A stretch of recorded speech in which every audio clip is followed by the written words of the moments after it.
Michael Jordan's top 10 moments of his career.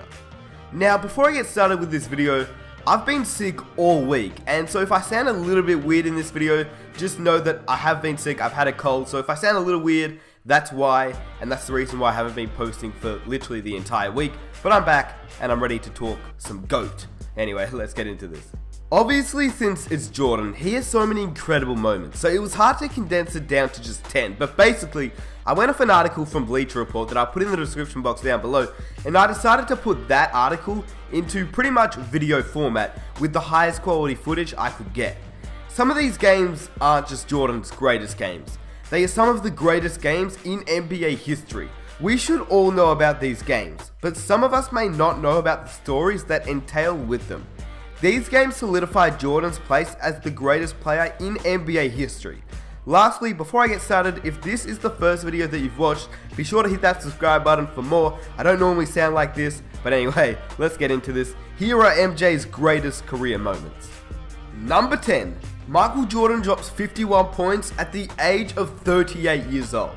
This game proved to the world that MJ was still capable of scoring 50 points, despite the fact that he was 38 years old. Now, I know that some people will disagree with this game being on the list, but this was ultimately Jordan's best game with the Washington Wizards. Not only that, but this game has a story behind it. This game was a game to silence his critics. Prior to this game, Jordan posted a career low at the time of 6 points in a loss against the Indiana Pacers. This was the first time Jordan had failed to score at least 10 points in an NBA game since he scored 8 points back in the 1986 season, when he was playing limited minutes because he was still recovering from an injury. So after he had his career low in points, he then went on to score 51 points at the age of 38 after being retired from the game for 3 seasons. Absolutely insane.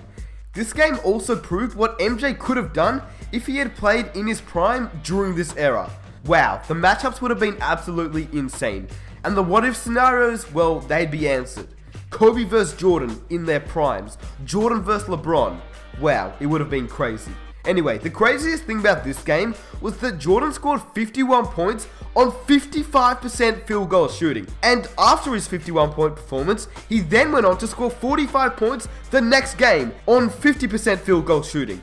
Absolutely incredible. That's like Kevin Garnett, Vince Carter, Dirk, Paul Pierce dropping 51 this season. Like, what the hell? It's not even fair. He's the GOAT. What else can I say? Number 9. A spectacular move against Magic Johnson and the Showtime Lakers in the 1991 NBA Finals. As we all know, Michael Jordan elevated his game in the playoffs, more specifically the finals, more than any other player in NBA history. So this is one of the many great playoff games Jordan had during his career. The most famous highlight of this game was Jordan's switch hand move in the air.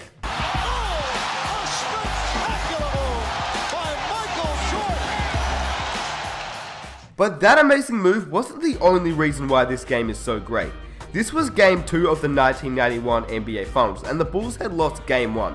So this game was crucial for them. Otherwise, they would have gone down 0-2 heading to LA. Jordan's performance was so great, one of his greatest performances ever in fact. He scored 33 points and recorded 7 rebounds, 13 assists, 2 steals, and 1 block. That was a great all-around game by Jordan. He also had an amazing shooting performance as he shot 83.3% from the field, which is absolutely insane. That means he took 18 shots and made 15 of them, which is absolutely ridiculous. This was the game in which he also made 13 consecutive field goals. This is an NBA record, and this is not even his best finals game, which is just ridiculous in my opinion. Number 8. The Shrug in the 1992 NBA Finals. We have here another great finals performance. This game was important because it proved that Jordan had no real weaknesses. We all know that Jordan wasn't a great 3-point shooter, but to his credit, I must say that at the time that Jordan played, 3-point shooting wasn't all that big. And well, he didn't really care about shooting from 3-point range. To be honest, it's Jordan. If he wanted to shoot threes, he probably would have been able to.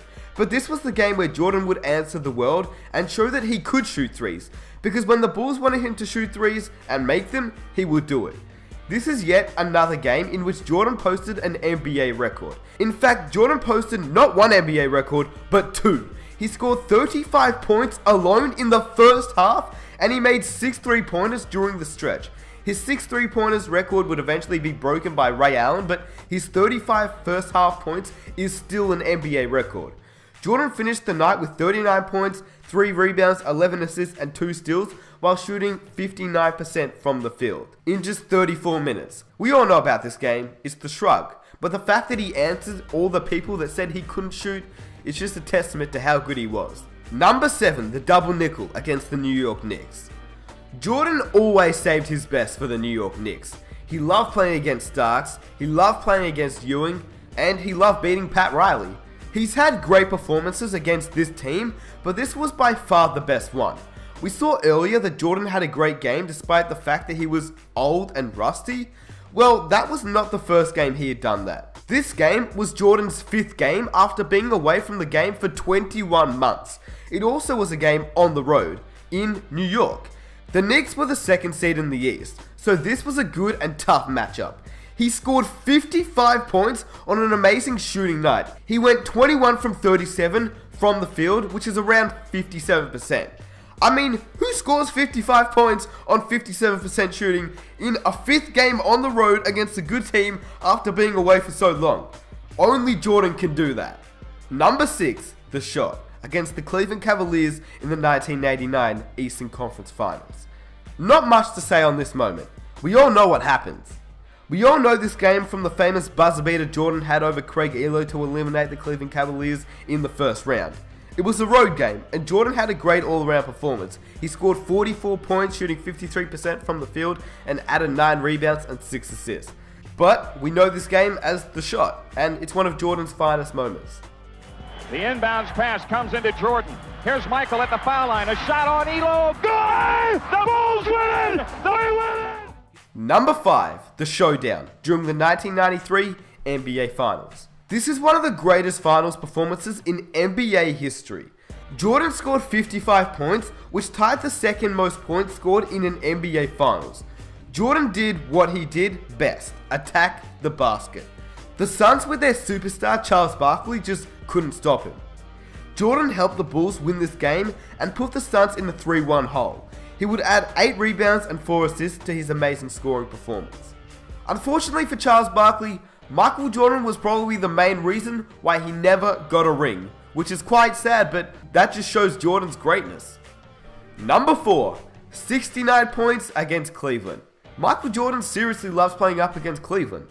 Surprisingly, no, this isn't an NBA Finals game or even a playoffs game, but a game where you almost drop 70 points doesn't go unnoticed. This was Jordan's career high in points. It was a road game against the tough and talented Cleveland Cavaliers. And some will use the overtime excuse to diminish this achievement, but scoring 69 points in a close game is much harder than scoring 69 points when your team is winning by double digits.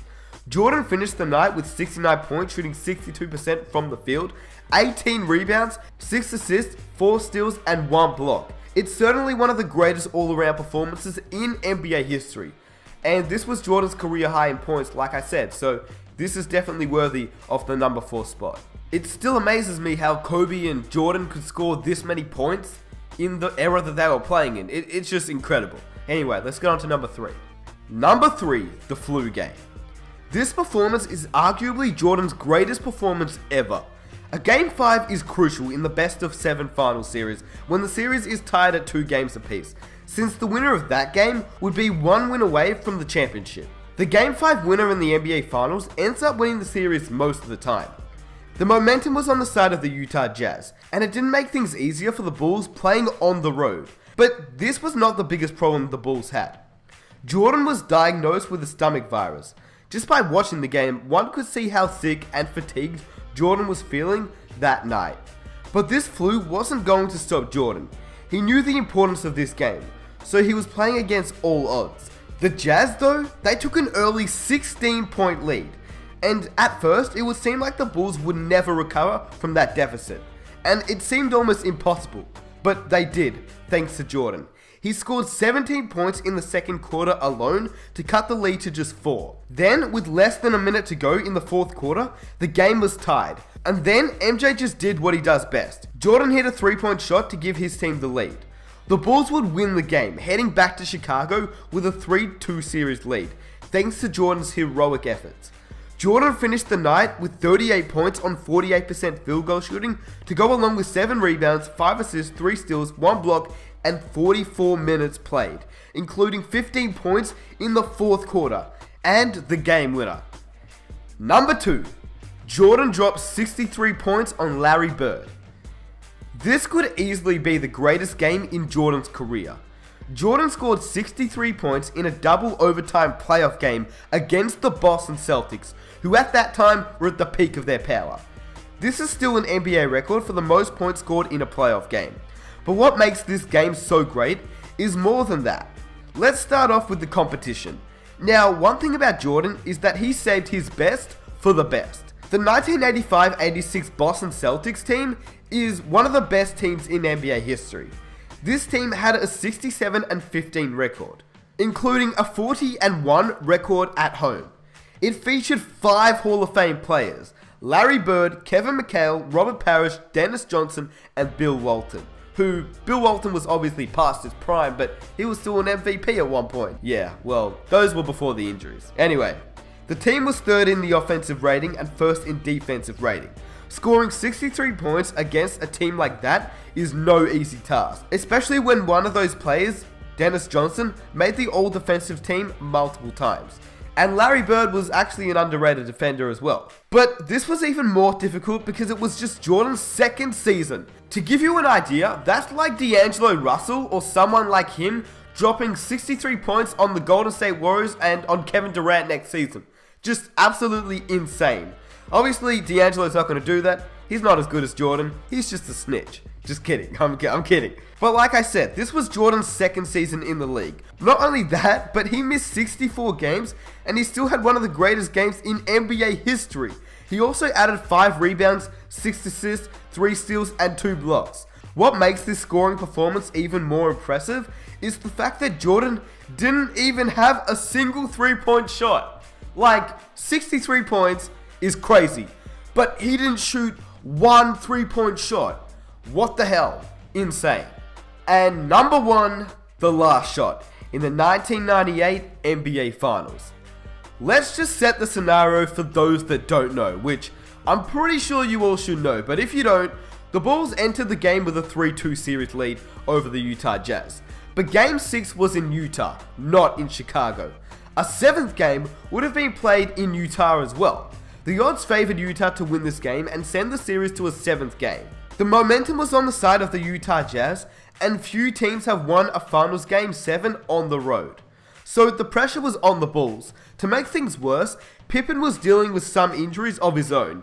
He played only 26 minutes in this game because he had a back injury. As you can see, virtually everything was against Chicago. Add to the fact that this was Jordan's last game in a Bulls uniform, and it was supposed to be his last game in the NBA. The game was ultra competitive. It was so competitive, in fact, that with less than 1 minute left in the fourth quarter, the game was tied. But John Stockton hit a shot from 3 to break the tie and give the Jazz a 3-point lead with just 41.9 seconds left remaining. At first, it would seem that the Utah Jazz won the game, but with Jordan on the floor, as we know, anything is possible. Jordan attacked the basket on his next play and scored within 4 seconds to cut the lead to just 1. Chicago had to play great defense and hope for a Utah Jazz turnover or a missed shot. The turnover came when MJ took the ball away from Malone's hands. He scored with just 5.2 seconds left to give the Bulls a 1-point lead. The Jazz missed their last shot and the Bulls won the game and the NBA championship. Jordan finished the night with 45 points, including 16 in the fourth quarter. When the Bulls were trailing by 3 with less than a minute to go, Jordan made 3 crucial plays to lead the team to victory. This is what I call being clutch, not just some game winner in an insignificant regular season game. So yeah, that's pretty much it. I mean, the time he told Dikembe Mutombo that he would hit a free throw with his eyes closed was pretty dope too.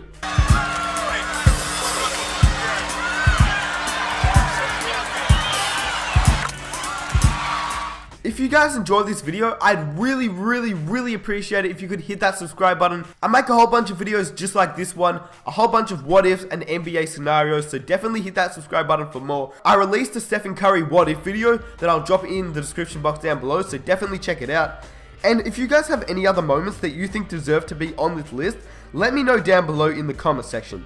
If you enjoyed this video and you'd want to watch more videos just like this, definitely be sure to hit that subscribe button and drop a like on this video. It would mean the world to me. Lastly, I want to make a video just like this one, but I want to make it for quite a lot of players. So let me know which player you would want to see next. Also, sorry I sound sick, I can't really help that. I wanted to give you guys a video because I haven't uploaded in a week, and a week is a very long time. So I really apologize if I sound really weird and you guys didn't enjoy the video, but I tried my best. Anyway, I'm out. Peace.